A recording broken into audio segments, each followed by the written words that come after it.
Vos, Ceci,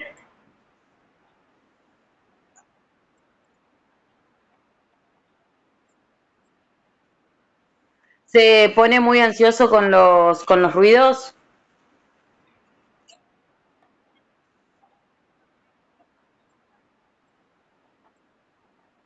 Claro. Es verdad, yo te saludé de lejos, ¿no? ¿Puede ser? O saludé a tu nena entonces.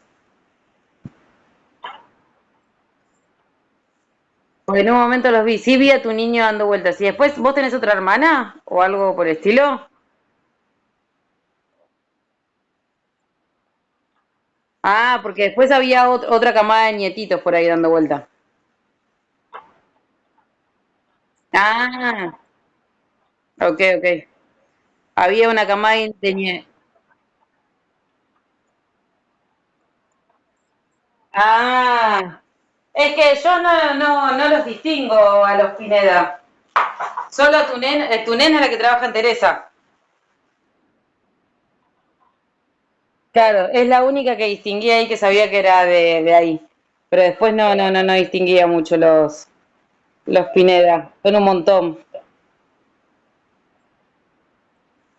Bien, eh, vamos a comenzar a ver adentrarnos, ¿no? En el mundo que les va a servir también para la inclusión escolar. Pero primero que nada, tenemos que saber qué es la discapacidad, ¿sí? Para ustedes, cuando hablamos de discapacidad, ¿qué es lo que podrían llegar a referenciar?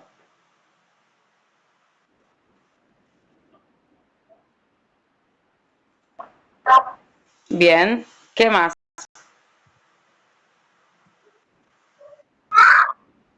Una discapacidad. Bien. Hay dos palabras que se asemejan y que van a ir, o sea, van a ir escuchando dentro del ámbito de lo que tiene que ver con todo lo que es salud mental y discapacidad. ¿Sí? Una parte es la deficiencia, ¿sí? Cuando tienen un déficit de atención, un déficit de control de impulsos, déficit conductual, hay un montón de déficits, ¿sí? Que no tienen, que entran desde el rango de discapacidad, pero que es otro concepto totalmente distinto. Porque la deficiencia es toda pérdida o lo que tiene que ver con la normalidad de una estructura psicológica, fisiológica o anatómica. ¿Sí? La discapacidad es la consecuencia de esta deficiencia. ¿Sí? Es esto de una capacidad distinta. ¿Vieron cuando dicen las personas que tienen disminución visual pero tienen mejor audición? ¿O tienen sí, mala audición o personas que son sordas pero aún así te ven de acá a 30 cuadras y tienen memoria fotográfica? ¿O que desde el tacto ya saben distinguir un rostro? ¿Sí? Lo que hago es, a través de mi deficiencia, ¿no? De mi pérdida en alguna estructura psicológica, fisiológica o anatómica, la discapacidad hace que mis capacidades sean distintas, ¿sí?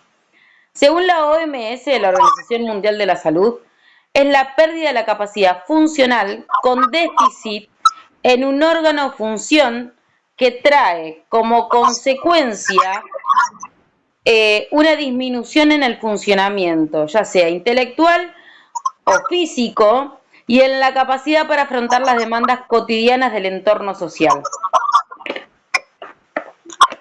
¿Por qué es discapacidad? Porque también es que hay que repensarlo de este lado. Por ejemplo, que yo tengo una deficiencia auditiva, soy sorda. En consecuencia, algunos sordos no pueden expresar ni han adquirido el habla al 100% o tienen un habla desde lo gutural o carecen del habla. ¿Todos sabemos hablar lenguaje de señas? No. Entonces, ¿dónde se nota la discapacidad y es de dónde viene todo este choque cultural? Cuando las demandas cotidianas del entorno social no están incluidas para un entorno de inclusión. Pensemos en esto, ¿no? Las fiestas. Ahí, madre Ceci, madre de un neurodivergente. Las madres, los neurodivergentes con los niños con TEA o con cualquier hipersensibilidad sensorial, que forma parte dentro de las discapacidades y déficit, ¿la pasamos bien o los niños la pasan bien? No. No. ¿Y qué es lo que se debería modificar? ¿El niño y la familia o las demandas cotidianas de la sociedad? No, la sociedad. Bien, entonces también las personas la vemos como discapacidad y nosotros, como los neurotípicos, en teoría son más en el mundo que los neurodivergentes, aunque para mí mi teoría es que hay más neurodivergentes que neurotípicos, lo que hace que las demandas de la sociedad hagan que el discapacitado sea la anomalía. ¿Sí? Pero en realidad es porque si yo no tengo una rampa en cada esquina y el que anda en silla de ruedas obviamente va a estar excluido. Si sí son minoría en algunas situaciones, por ejemplo, personas que son sordomudas, ¿sí? Y sí, si yo no aprendo lenguaje de señas, si no lo aprendemos al igual que el inglés, esas personas no van a estar incluidas. ¿Sí? Entonces, tiene toda esta situación en que también la discapacidad viene de un contexto sociocultural. Más allá de que sí implementa esto, que es una capacidad distinta a la que los acompaña al discapacitado, es también este contexto que la sociedad no está adecuada para todos de manera igualitaria. Hay algo que hay que desmitificar mucho es esto de que pensamos en el discapacitado como, uy, no quiero decir que es discapacitado. ¿Por qué no? El hecho es que nosotros culturalmente utilizamos el discapacitado como un insulto. La persona discapacitada es porque tiene capacidades distintas. Discapacidad. Distinta capacidades. Viene de diversidad. Ahora, como socialmente en nuestra cabeza tenemos la palabra discapacitado como un insulto, cuando queremos decirle a alguien, uy, vos tenés el carnet de discapacidad, vos sos discapacitado, nos da culpa porque decimos, uy, lo estoy reinsultando. Pero porque culturalmente la palabra discapacidad la utilizamos como un insulto. Yo la otra vez tuve un encuentro de ideas cuando se hizo el meme del hijo de Maradona, justicia por mi padre, que todo se cargó y era como loco. O sea, después no quieren que le hagamos bullying al pibe que le cuesta incluirse en el colegio porque tiene una neurodivergencia. O no sé, a Pero Momi eso esta. yo lo veo como que es una ignorancia, porque muchos de los youtubers hicieron eso, después se arrepintieron porque no sabían que el chico era autista. Y más allá de que sea autista o no, o sea, que vos por el barrio vas preguntándole a todos los niños que te vas cruzando, che, ¿sos autista o esto lo haces por normalidad? No, es un otro, hay que respetarlo.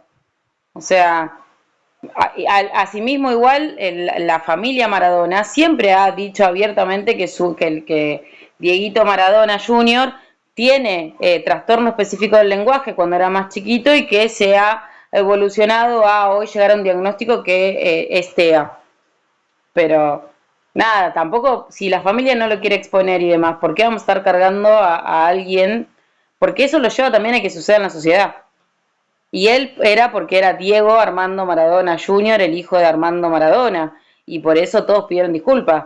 Pero el pibito de la otra cuadra nadie le pide disculpas. Otra también es, vieron con lo de Momi, esta la influencer ahí, la streamer que está con Nico Quiato, ella tiene dislexia. Y empezó como esto a bajarle el cambio cuando le tiraban chistes con respecto a sus conceptos de atención, que mezclaba palabras. Pero aún así es como un límite muy fino, porque también abrió la puerta a que me carguen porque soy, perdón por la palabra, decía, que me carguen porque soy pelotuda, pero que después vamos a cargar al pibe que tiene dislexia y utilizarlo como, sos re pelotudo porque tenés dislexia, no. Es una neurodivergencia, ¿sí? Es una manera de interpretar distinto al mundo. Entonces tal vez las discapacidades también son por estas cuestiones de que en muchos momentos se utiliza, ¿sí? Como un insulto. Ah, mirá el enano de mierda, mirá cuántas veces se utilizó la palabra mogólico down como un insulto y en realidad es un trastorno genético. Ah, sos reautista. Señora, por favor, es un trastorno O sea, no, pero hay personas que lo utilizan así. Entonces, a medida que la sociedad no genere una real inclusión, la discapacidad, el hecho de hablar de discapacidad va a generar ruido, va a ser un tabú, una molestia. Entonces, a las personas discapacitadas no la van a llamar discapacitados, porque la van a ver como una mala palabra, y en realidad no, es mi identidad. Veo el mundo de una manera distinta. Tengo déficit. A mí me ha pasado sí. en el jardín, resulta que los padres no sabían que mi hijo era autista. Y en una reunión que se tuvo con la maestra, la maestra pidió más empatía a los padres porque mi hijo es autista, y bueno, y hay ciertas cosas que nosotros, así, pasan algunas cositas que a mí me gustan y no. Y los padres después, como WhatsApp, me daban como condolencia, yo les sentí así. Como que mi hijo estaba creciendo de manera despacio, que eran todos iguales, que todo iba a pasar, no fue así. Vuelvo de y que... yo le pegué el cabo y le dije, yo no tengo, o sea, no tengo ningún duelo, o sea, no se murió nadie. Mi hijo va a aprender de una manera distinta. Bien, está bueno esto de que vos lo afrontes de esa manera, porque hay madres que en realidad las paraliza. Vuelvo, nosotros hablamos de inclusión, inclusión, inclusión, y inclusión no hacemos un sorongo, porque aún hablamos desde la desinformación de lo que son las neurodivergencias, hablamos también desde, nada, la igualdad. Igualdad que es, igual no tenés una rampa en cada esquina. Igualdad que si después el señor te estaciona en donde está la rampa que tiene que subir. Igualdad que si no todos sabemos hablar lenguaje de señas. Cuando tenemos niños y niñas, adolescentes, que no tienen ningún déficit en cuanto a su inteligencia y aún así no pueden ingresar a una escuela normal porque no hay maestras que sepan lenguaje de señas. O si bien tenemos el aula llena de niños con inclusión, pero docentes que no están preparadas, que no saben ni siquiera qué hacer con un niño TEA, con un niño TDAH, lo siguen como aislando inconscientemente porque no saben qué hacer, porque no están las herramientas. Lo mismo pasa eso con los laburos, con todo. Entonces, nada, la palabra discapacidad va a seguir generando ruido, menos que empecemos a capacitarnos y entender que discapacidad es porque son personas con capacidades distintas, ¿sí? Con diversidades físicas, diversidades cognitivas, diversidades, pero que aún así no son menos o más personas que nosotros, son igual, ¿sí? Gozan de los mismos derechos, gozan de las mismas obligaciones, etcétera. Bien, ¿de qué hablamos cuando hablamos, perdón, de discapacidad? Primero, entender que una capacidad puede ser definitiva, recuperable o compensable, ¿sí? ¿Cómo es esto? Definitiva es cuando, por ejemplo, es una persona que quedó paralítica a través de su médula, ha nacido con espina bífida, lo que sea, pero es paralítica y no puede volver a caminar. Recuperable es si es una persona que nació paralítica porque no posee sus dos extremidades, pero lo puedo ir recuperando ya sea con prótesis. Compensable es una persona que nació sorda y con el audífono puede volver a escuchar, que es daltónica y con los anteojos estos nuevos puede ver los colores. Un niño TEL que con tratamientos puede empezar a hablar o nivelarse con el lenguaje, ¿sí? Pero hay 3 grados. Los definitivos es cuando no hay, o sea, puede seguir creciendo en otro aspecto, pero no hay ni operación ni prótesis para poder resolver esa discapacidad. Recuperable si es con tratamiento puede resolver esa discapacidad, o compensable si es mediante el uso de prótesis u otros recursos. Después tenemos la disminución de una capacidad, ¿sí? Que quiere decir, por ejemplo, no soy sordo, pero tengo una disminución auditiva, ¿sí? Una disminución visual, una disminución motora, pero aún así todas mis capacidades no están deterioradas. También tenemos los que son consecuencia de una deficiencia, ¿sí? Sobre actividades físicas, intelectuales, sociales. También puede ser todo lo que tiene que ver con una pérdida de una capacidad funcional. Funcional tiene que ver con esto, con todo lo que es motor, ¿sí? Extremidades. Distintos grados hay, leve, moderada, severa y muy severa. Y también están las discapacidades progresivas, estacionarias y regresivas. Por ejemplo, si yo digo progresiva, es aquella que va en ascendencia. Por ejemplo, alguien que tiene síndrome de Marfan, que luego le aparece la joroba, después lo vamos a ver bien, porque es un síndrome que está apareciendo mucho, es una de esas que eran consideradas enfermedades raras, y en realidad cuando empezaron a investigar había un montón de personas con síndrome de Morfón, y tiene que ver con todo lo que es el aparato circulatorio. ¿Qué sucede con este síndrome? Que va en ascendencia, va empezando a perder capacidades, ¿sí? Deficiencias, pero progresivas. Puede ser auditivo, puede ser cardíaco, puede ser motriz, puede ser cognitivo, y no tiene como que se estanca. Se puede estancar por un periodo, pero siempre va a ir en ascendencia. Luego tenemos todos los que son regresivas. ¿Vieron cuando vienen los niños con retraso madurativo y que si no tienen una estimulación empiezan a tener una regresión? ¿Sí? Hoy tiene 25 años, pero ha tenido una regresión, ¿sí? Que le hago una evaluación neurocognitiva y intelectualmente tiene 3 años, ¿sí? Y las que son estacionarias es que tienen periodos en los que frenan y no tienen ni evolución ni involución. Todas las discapacidades pueden ser congénitas o adquiridas. ¿Sí? ¿Qué quiere decir esto? Que hay discapacidades como por ejemplo el enanismo, el síndrome de Down, TEA, TDAH, que puede haber un contexto que tiene que ver con esto de la genética, lo biopsicosocial. Y luego tenemos discapacidades que son adquiridas. Tuve un accidente en el auto, me lastimé la médula ósea y quedé paralítico. ¿Sí? Tuve un accidente y tengo una prótesis en el brazo. ¿Sí? Perdí la audición por un golpe. ¿Sí? Hay algunas que las fui adquiriendo con el transcurso de los años. Hay diferentes tipos de discapacidad, ¿sí?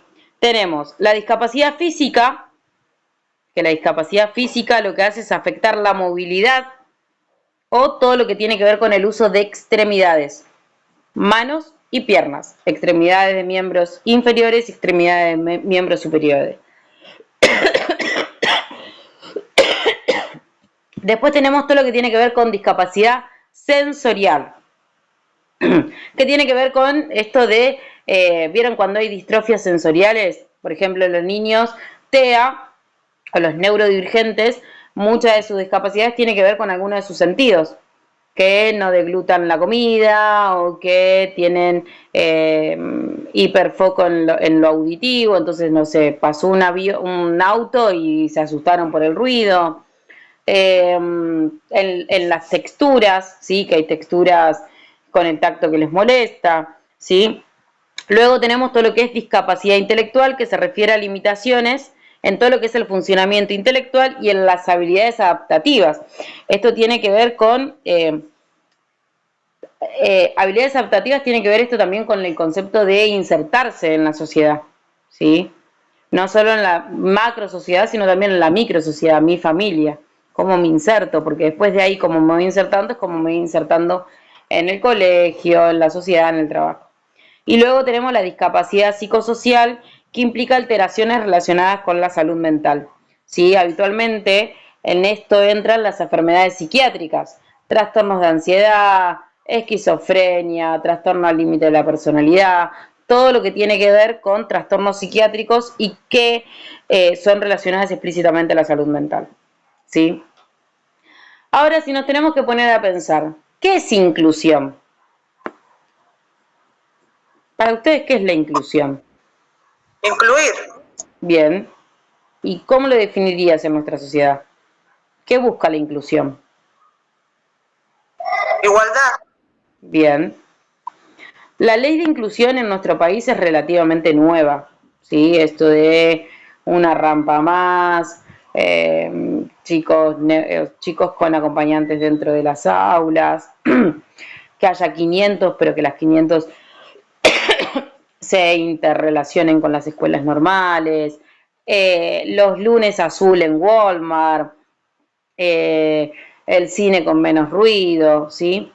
La inclusión y accesibilidad, ¿sí? Busca todo lo que es garantizar que las personas con discapacidad tengan esta oportunidad de participar en todas las actividades de la sociedad sin ningún tipo de barreras, ¿sí? La accesibilidad, ¿sí? Lo que nosotros tenemos que pensar como accesibilidad implica eliminar todo lo que comprende obstáculos físicos, de comunicación, y este es el que más nos complica como sociedad y es el que solo requiere el cambio humano de pensamiento, y es lo actitudinal, que impiden la plena participación. Es muy irónico, ¿no? Pero de repente vamos a un miércoles azul en Chango Más, en donde sabes que si es miércoles azul es porque va a haber mamás y familias con niños, niñas o incluso adultos neurodivergentes, y tenés a la señora que igual se está quejando de que el niño habla mucho, de que se tiró en el piso, ¿sí? Y lo actitudinal también hace una carga muy pesada ante la persona neurodivergente o ante la persona discapacitada, y la familia.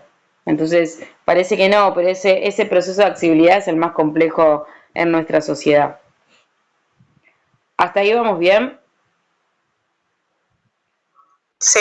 Bien. ¿Ustedes vieron alguna situación de estos derechos vulnerados?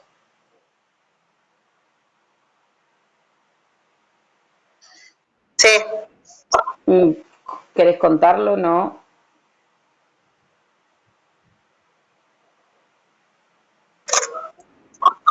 Aunque yo lo vivo de cerca por mi hijo.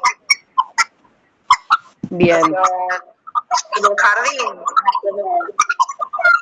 Lo que sucede mucho es que donde más se siente tal vez, primero en el primer lugar donde se sienten la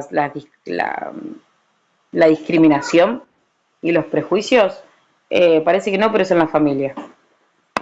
En esto son los micro chistes o las micro acciones que hacen que tambalee todo. En las amistades que dejan de invitar a la persona porque no va a adecuar todo el ambiente, porque vos venís con tu hijo, hija, sobrino con alguna discapacidad.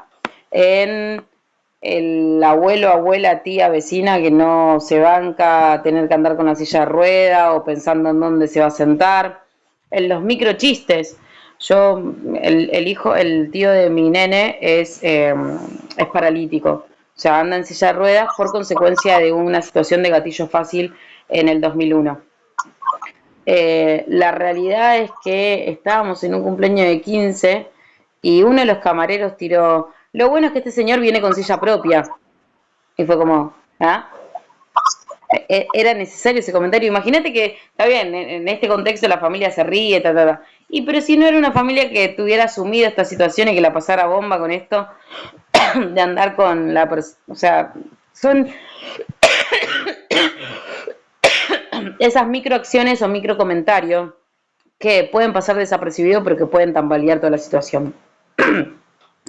Bien, el concepto que busca erradicar la discriminación en nuestro país, que es el concepto de inclusión en Argentina, empieza a surgir en la década del 90, ¿sí? Pero la Ley de Educación Nacional del 2006 fue la que terminó así como de poner el sellito, ¿sí? Pensemos en el contexto sociopolítico de una época más de populismo, en donde decidieron que era necesario sumar la inclusión, ¿sí? Entonces surge la ley número 26206. ¿Qué hace esta ley? ¿Sí? Establece que la educación inclusiva sea un derecho, ¿sí? Esto igual empezó en los años 80, acentuándose en los 90, pero desde la mirada de la integración. En la década del 2000 en adelante empieza a trabajarse lo de que es inclusión hasta decretarse la Ley de Educación 2000 en 2006.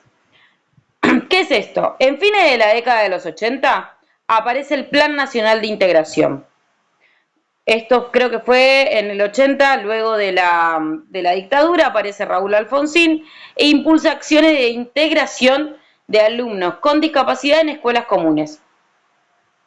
¿Sí? Aparece una que otra rampita, aparecen los servicios de equipo de orientación dentro de las escuelas, los llamados antes gabinetes, pero no todos los niños asistían, aparecía uno que otro de integración, que aún así le hacían como es el quilombero,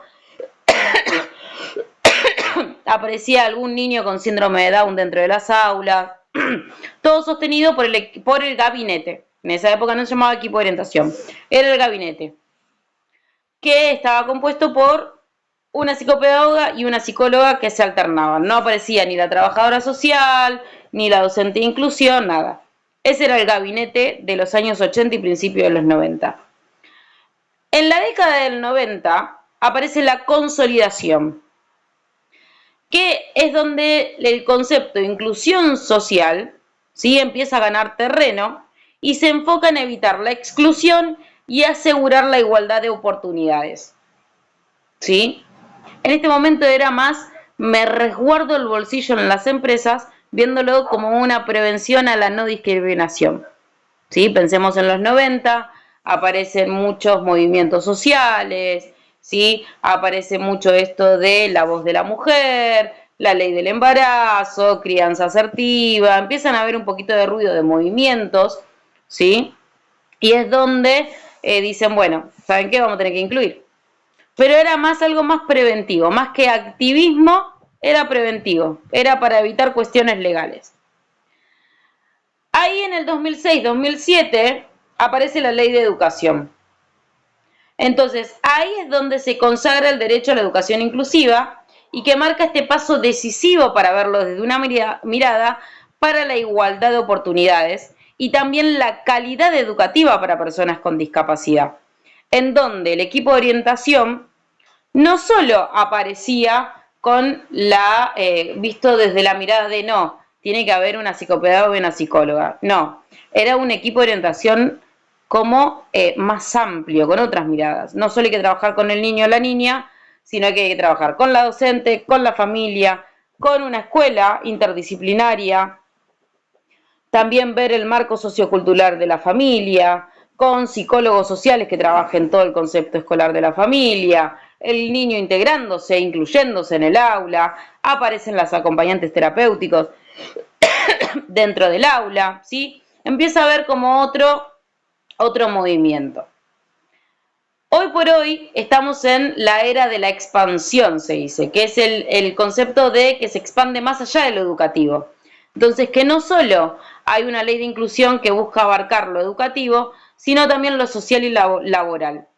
Incluso hay una organización civil que se llama Incluir, que se funda en el 2002, muy paralelo a esto activismo de la inclusión, que promueve el desarrollo humano inclusivo, ¿sí? Hay que pensar también que algo que moviliza mucho, ¿sí?, es en el concepto de inclusión en los años 90, fue que aparece el activismo de las familias de los neurodivergentes, ¿sí?, que es cuando viene el concepto de neurodiversidad y neurodivergente, que es un movimiento. Ustedes conocen, igual después lo vamos a ver, pero hay un movimiento impulsado por una socióloga, ¿sí?, que su niño tiene Asperger, hoy su adulto es Asperger, y lo que empieza a hacer es movilizar todo esto de los movimientos sociales y de derechos civiles que promovían la aceptación de las diferencias neurológicas, ¿sí?, que buscaba la igualdad, la inclusión, la adaptación social, fomentado todo desde un enfoque más de inclusión y no de esto de que hay que curarlos. Este movimiento de la neurodiversidad, ¿sí?, lo que hace es empezar a hacer ruido también a nivel escolar. Y al aparecer todo esto, también, como todos movimientos que aparecen de Estados Unidos, termina teniendo su replicancia en nuestro país. ¿Sí? Desde ahí viene esto de la inclusión, de pasar de la integración a la inclusión. ¿Hasta ahí vamos bien? Pero, ¿qué es integración y qué es inclusión? Imaginémonos una caja de manzanas, todas rojas.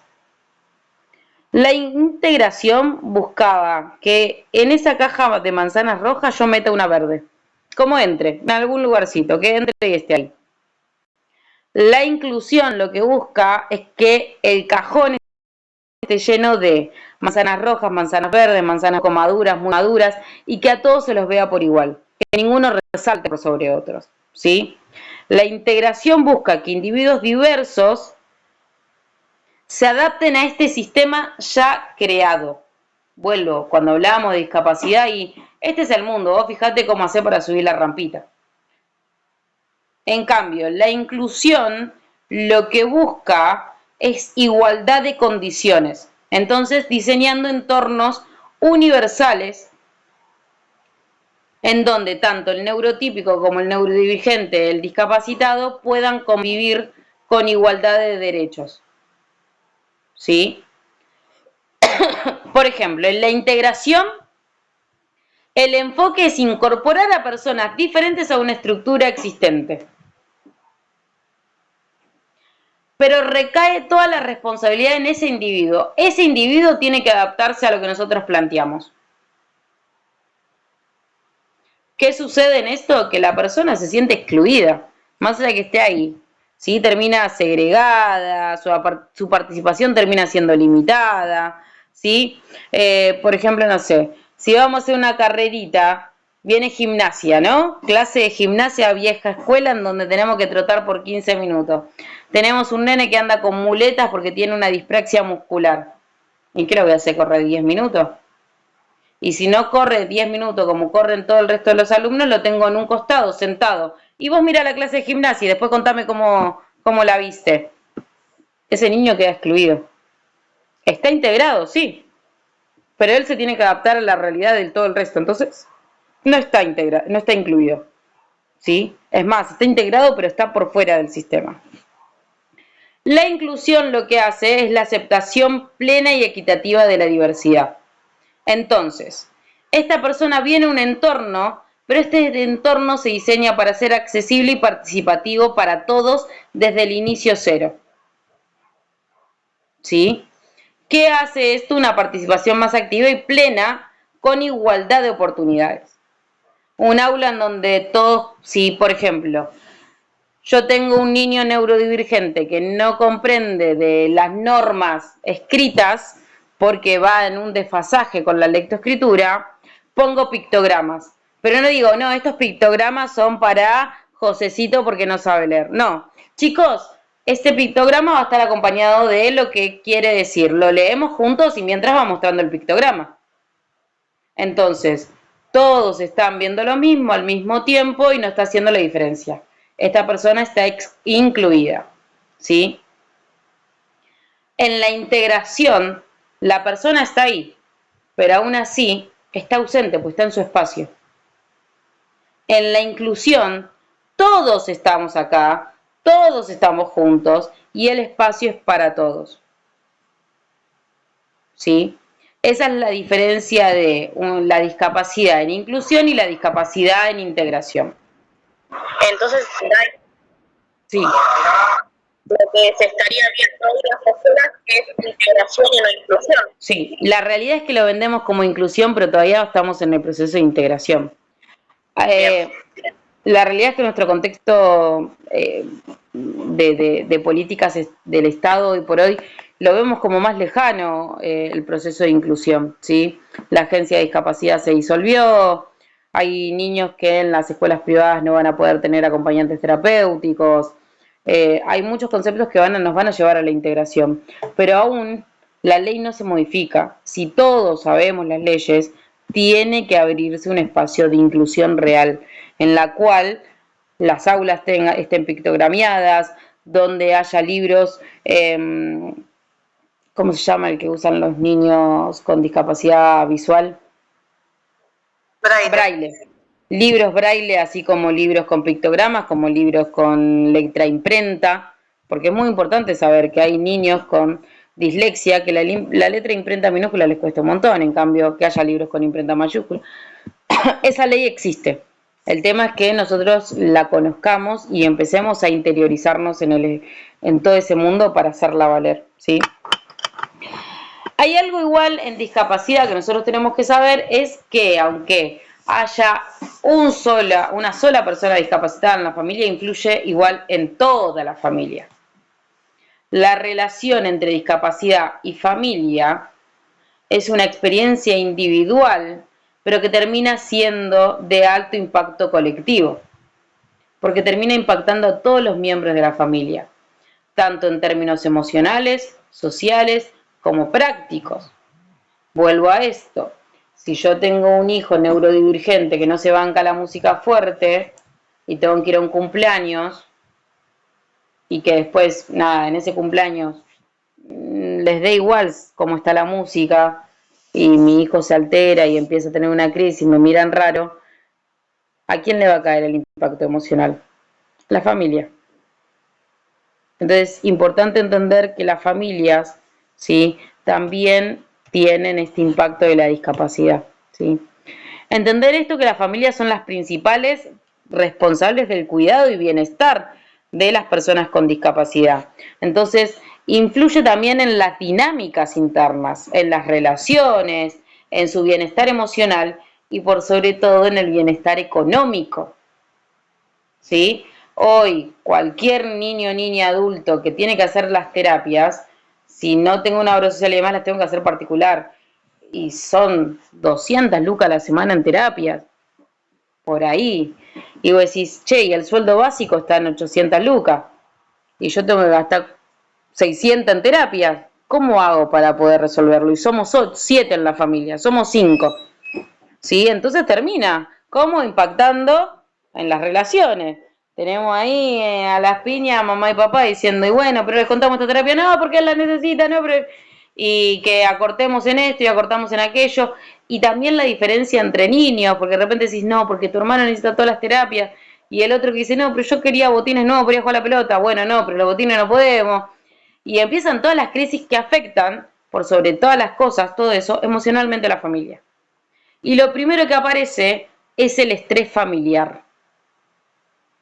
El estrés es uno de los impactos más comunes en las familias que cuidan a un miembro con discapacidad. Y según estudios dentro de la psicología familiar, el estrés de los cuidadores puede derivar a factores como la sobrecarga de responsabilidades, la incertidumbre sobre el futuro, ¿qué va a pasar con mi hijo o hija después cuando yo no esté? Lo tengo que cuidar para eso, pero a su vez me descuido mi salud, pero cuando descuido mi salud entro en crisis, porque ¿qué va a pasar cuando yo no esté al lado de él? La falta de apoyo emocional, vuelvo a esto, en que las redes se vuelven, si no aprendemos a que las redes son las que construimos y nos seguimos arraigadas con las redes previas a un niño o niña con discapacidad en la familia, aparece la falta de apoyo emocional. Vuelvo, los pocos que entienden son los que se quedan, y a veces nosotros no nos aferramos a los pocos que entienden, sino que vamos y buscamos a los que conocemos de toda la vida y que la verdad que no quieren estar cerca de nuestros niños, niñas. ¿Sí? Y esto no, como decimos, la presión económica. El estrés no solo afecta a los padres, hay que tener en cuenta, también afecta a los hermanos, ¿sí? Con esto de, no sé, mi realidad, por ejemplo, es que mi hijo más grande es niño TEA, su hermano del medio, o sea, es un niño TDAH con altas capacidades. Entonces, hay cosas que el mayor, yo le digo, sos medio, él me dice, soy medio zapallo. Pero en el manejo de plata y demás, el hermano menor es el que va y acompaña al hermano mayor. Che, Pepito, anda, comprame esto, lo de Silvana. ¿Y dónde queda eso? Acá a la vuelta, así, así, asá. Y me mira con cara de, no estoy entendiendo dónde es. Y salta el hermano del medio y dice, yo lo acompaño, mami, yo me fijo dónde es. E inconscientemente estamos haciendo responsable al hermano, al más chico, que se haga cargo del más grande y como que invierten roles. Parece que no, pero terminamos en esta cosa de en que termina afectando a los hermanos, ¿sí? Eh, el bullying que le hacen también a sus hermanos termina afectándole a los hermanos. Eh, a mí me pasó hace muy poco que mi nene más chico también está en este proceso del diagnóstico y otro nene le pegó y yo iba y le explicaba a los otros dos más grandes chicos, tranquilos, porque el otro nene es un niño, es autista, no estaba controlándose, salta el mayor y me dice, mami, pero yo soy autista, él es autista, si nos pegamos somos todos iguales. Digo, no, Zapallo, vos tenés 20 años, amigo, 2 metros, ¿cómo le vas a pegar al nene? Bueno, pero según dicen que los autistas somos todos iguales. Él hoy por hoy aprendió a hacer chistes desde él mismo, pero también nota, porque por ejemplo su mejor amigo es TEA, y él me dice, yo me doy cuenta que yo puedo entender a veces, el otro día tuvimos una charla porque su mejor amigo estaba enojadísimo y me dice, yo hay cosas que puedo entender como que son chistes que me están diciendo el resto, pero es su amigo, dice su nombre, no lo entiende. Entonces yo en un momento dije un chiste que decimos siempre acá de, pero los dinosaurios hay que ver si existieron, una cosa así. Y él se lo tomó tan a pecho y se enojó y me empezó, y yo de repente le decía, no, pero era chiste, era chiste. Entonces, él también empezó como a reconocer su mundo y cómo también las neurodivergencias vienen distintas. Pero vuelvo, una de las cosas que aparece mucho es el estrés familiar. El estrés también de verse excluidos del mundo. No todas las familias, no todos los mamás y papás aceptan los diagnósticos, ¿sí? Eh, es muy complejo. En mi caso particular a mí me sucede que el papá de mi nene mayor no acepta el diagnóstico y decidió no tener vínculo con mi hijo. Él hace 16 años que no tiene contacto con su papá. Y en el momento de que yo hace 2 años le volví a decir, che, mira, él es así, así, así, así, me dijo, yo no me siento preparado. Bueno, amigo, o sea, bueno, está bien, buena suerte y hasta luego. Sus abuelos habían arrancado con ese camino de no, es caprichoso, es por esto, y de repente dieron una vuelta de tuerca, intentaron y se involucraron. De mi niño más pequeño, hoy por hoy mi niño mayor ve a sus abuelos, ve a sus tíos, todo, y abrieron la cabeza, pero mi niño más pequeño, ninguno. Ni su papá en cuanto vimos el comienzo del diagnóstico, decidió que no quería acompañar la situación. Yo me busco gente así, perdón, pero no aprendo, soy hija del rigor.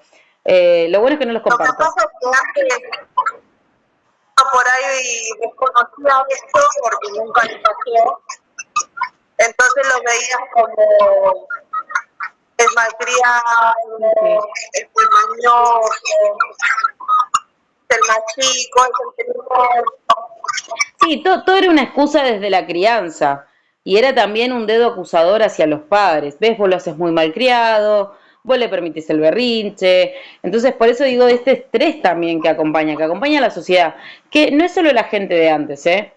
Anda un chino hoy a las 7 de la tarde cuando está muy lleno y que tu niño tenga una crisis en la caja.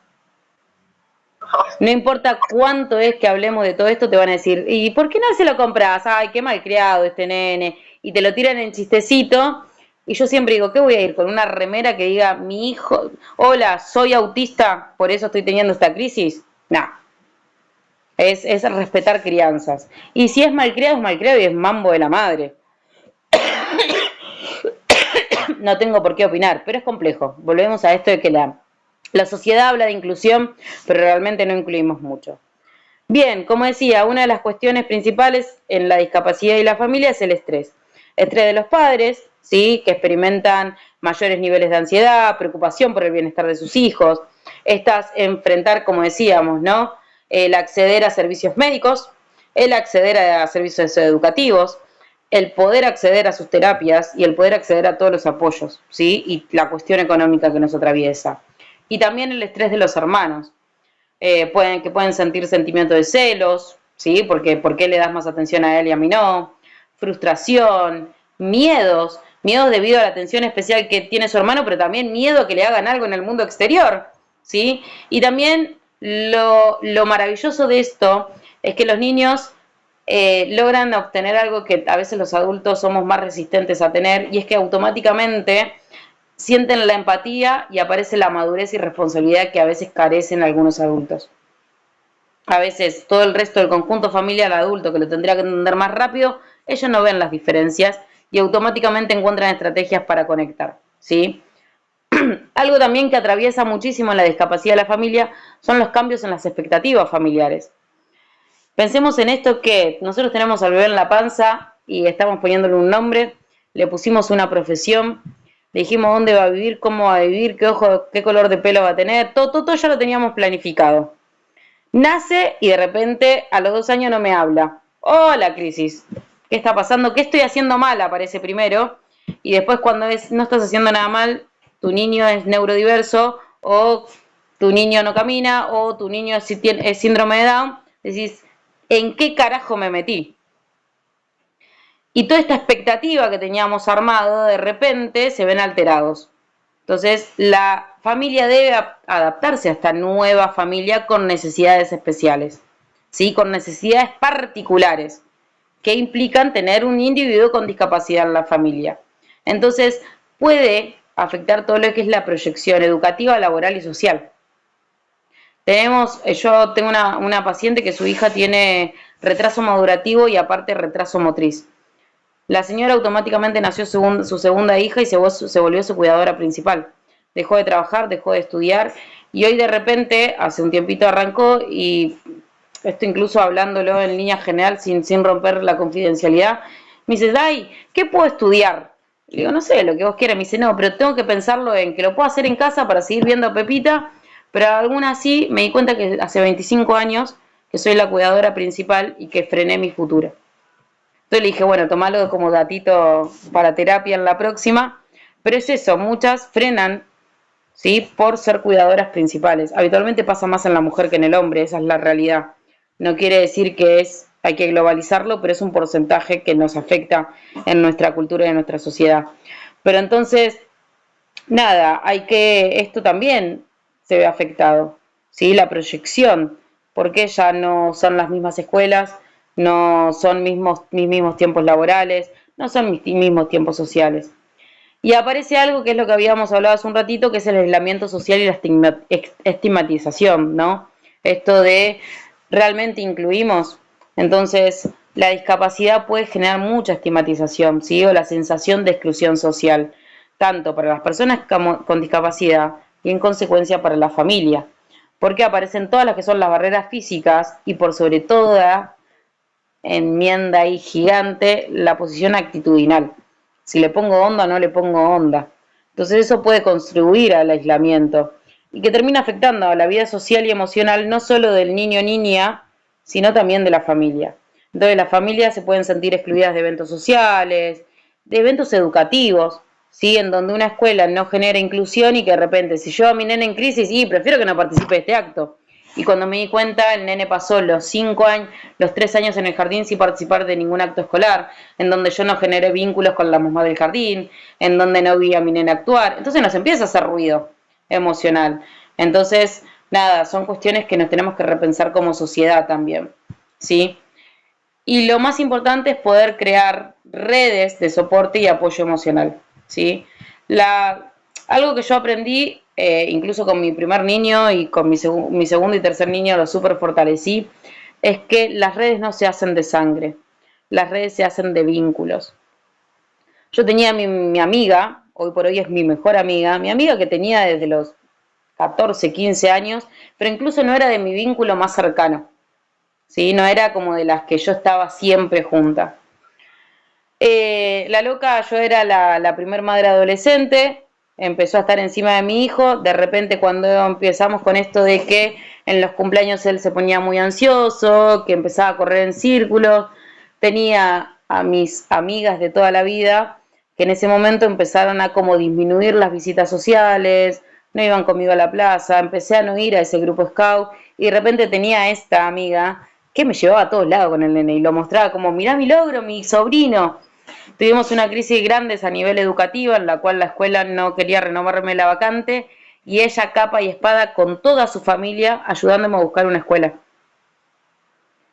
De repente mis amigas de toda la vida, la familia de mi hijo y eso, diciéndome, bueno, Dai, que no vaya a la escuela, bueno, tu hijo es un discapacitado, todas esas, y era como, piensen en esto, una Dai de 19 años, en donde el TEA todavía ni se hablaba.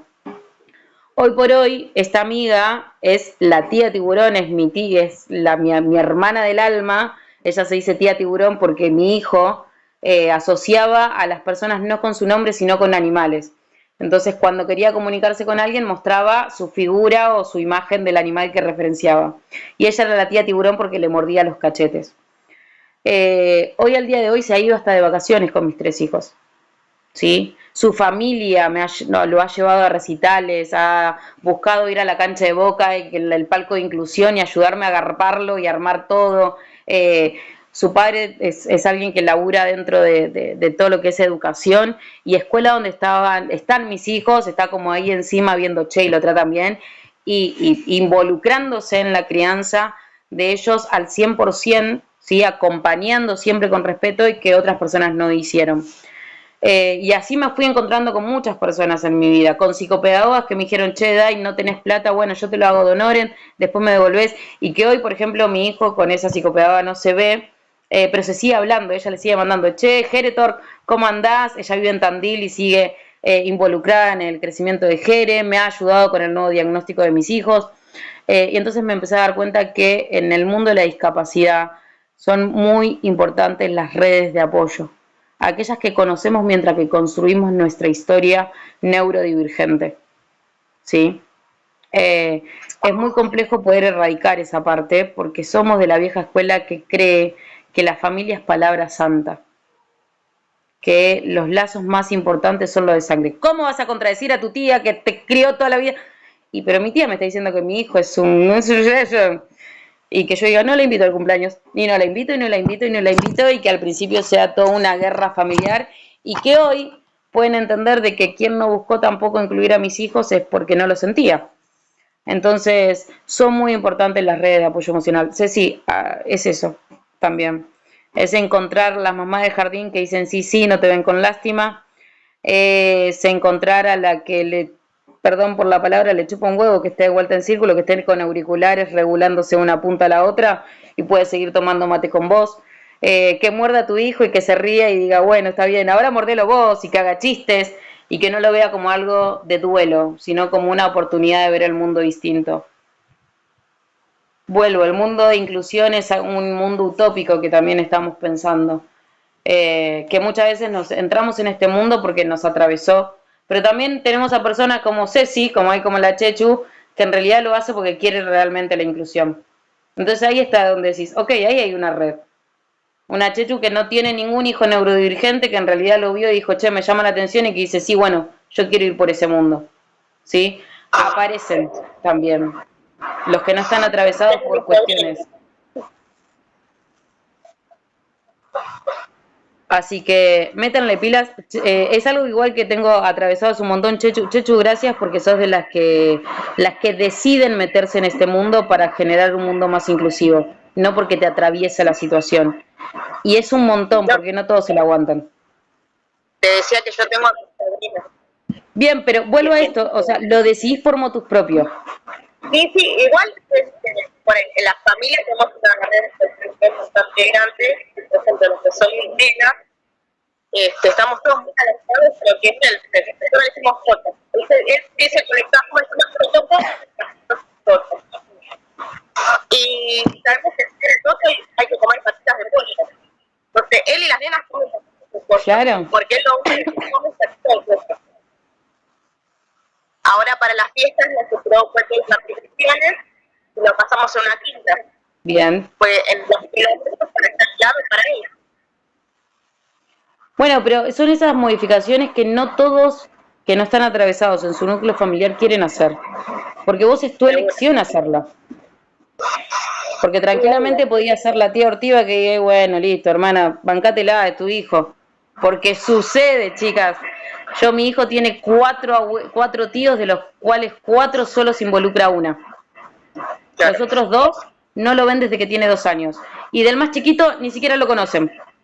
Y la otra vez tuvieron como un acercamiento y que fue como terrible porque la hermana mayor de mi nene más chiquito le pregunta al papá, che, pa, ¿por qué Benja todavía no habla? Y porque él va medio retardado. Y le digo, ¿vos le dijiste eso a tu hija? Y fue como, yo, menos mal que te quieres ir, porque si no ya te estaría rompiendo. No, es que vos entendés todo esto de las enfermedades. No, tu hijo no es enfermo.